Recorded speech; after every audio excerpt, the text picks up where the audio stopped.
ಈ ಪರಿಯ ಸೊಬಗಾವ ದೇವರಲಿ ನಾ ಕಾಣೆ ಗೋಪೀಜನ ಪ್ರಿಯ ಗೋಪಾಲ ಗಲ್ಲದೆ ಈ ಪರಿಯ ಸೊಬಗಾವ ದೇ. ಶ್ರೀರಾಮಕೃಷ್ಣ ವಚನವೇದ. ಶ್ರೀರಾಮಕೃಷ್ಣರು ಮತ್ತು ಕೇಶವಚಂದ್ರ ಸೇನ ಎಂಬ 5ನೇ ಅಧ್ಯಾಯದ ಮುಂದುವರೆದ ಭಾಗ. ಕರ್ಮಯೋಗ ಬಹಳ ಕಠಿಣ. ಶಾಸ್ತ್ರಗಳಲ್ಲಿ ಹೇಳಿರುವ ಕರ್ಮಗಳನ್ನೆಲ್ಲ ಈ ಕಲಿಯುಗದಲ್ಲಿ ಮಾಡಬೇಕು ಅಂದರೆ ಬಹಳ ಕಷ್ಟ. ಈ ಯುಗದಲ್ಲಿ ಅನ್ನಗತ ಪ್ರಾಣ, ಹೆಚ್ಚಾಗಿ ಕರ್ಮ ಸಾಧ್ಯವಿಲ್ಲ. ಈಗಿನ ಜನರಿಗೆ ಜ್ವರ ಬಂತು ಅಂದರೆ ಅವರಿಗೆ ಕವಿರಾಜನ ಕೈಯಲ್ಲಿ ಔಷಧ ಕೊಡಿಸಲು ಯತ್ನಿಸಿದ್ದೇ ಆದರೆ ಅದು ಅಷ್ಟು ನಿಧಾನವಾಗಿ ಕೆಲಸ ಮಾಡುತ್ತದೆ. ಅಷ್ಟರಲ್ಲಿ ಯೋಗಿ ಪೈಸಲ್ಲಾಗಿ ಬಿಡುವ ಸಂಭವ. ಈಗಿನ ರೋಗಿ ಅಧಿಕ ಕಾಲ ವಿಳಂಬವನ್ನು ತಡೆಯಲಾರ. ಈಗಿನ ಕಾಲಕ್ಕೆ ಡಿ ಗುಪ್ತನ ಔಷಧ ಅಂದರೆ ಕ್ವಿನೈನ್ ಮಿಕ್ಸ್ಚರ್ ಕಲಿಯುಗಕ್ಕೆ ಸೂಕ್ತವಾದದ್ದು.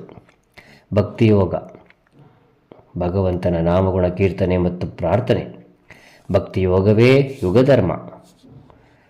ಬ್ರಹ್ಮಭಕ್ತರಿಗೆ ಹೇಳುತ್ತಿದ್ದಾರೆ, ನಿಮ್ಮದು ಭಕ್ತಿಯೋಗವೇ.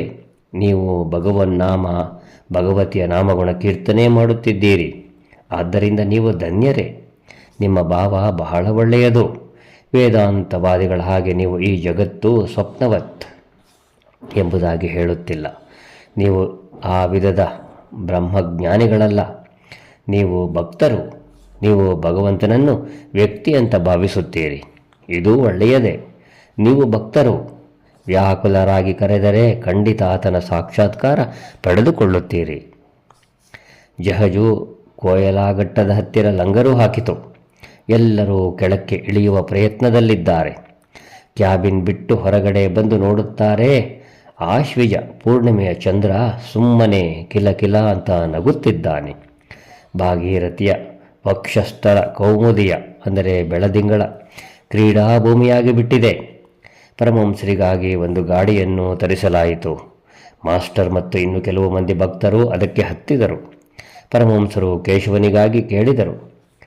ಆತ ಅಲ್ಲಿಗೆ ಬಂದು ಪರಮಹಂಸರನ್ನು ಕಂಡು ಅವರಿಗೆ ಹಿಂದಿರುಗಿ ದಕ್ಷಿಣೇಶ್ವರಕ್ಕೆ ಹೋಗಲು ಏನೇನು ವ್ಯವಸ್ಥೆ ಆಗಿದೆ ಎಂಬುದನ್ನು ವಿಚಾರಿಸಿದ. ಈಗ ಆತ ಪರಮಹಂಸರಿಗೆ ಸಾಷ್ಟಾಂಗ ಪ್ರಣಾಮ ಮಾಡಿ ಅವರ ಪಾದಧೂಳಿಯನ್ನು ತೆಗೆದುಕೊಂಡು ಅವರಿಂದ ಬೀಳ್ಕೊಳ್ಳುತ್ತಿದ್ದಾನೆ. ಗಾಡಿ ಐರೋಪ್ಯ ನಿವಾಸಿಗಳ ಬೀದಿಯಲ್ಲಿ ಮುಂದುವರಿಯುತ್ತಿದೆ. ರಸ್ತೆ ಸೊಗಸಾದ ರಾಜಮಾರ್ಗ. ಒಳ್ಳೆ ಬೆಳಕುಗಳಿಂದ ಬೆಳಗುತ್ತಿವೆ. ಇಕ್ಕೆಲ್ಲಗಳಲ್ಲಿಯೂ ದೊಡ್ಡ ದೊಡ್ಡ ಬಂಗಲೆಗಳ ಸಾಲು. ಸಾಲದುದ್ದಕ್ಕೆ ಪೂರ್ಣ ಚಂದ್ರೋದಯ ಬೇರೆ. ಪರಮಹಂಸರಿಗೆ ಬಹಳ ಆನಂದವಾಗಿ ಬಿಟ್ಟಿದೆ.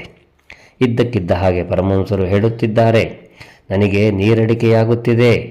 ಏನು ಮಾಡುವುದು ಈಗ?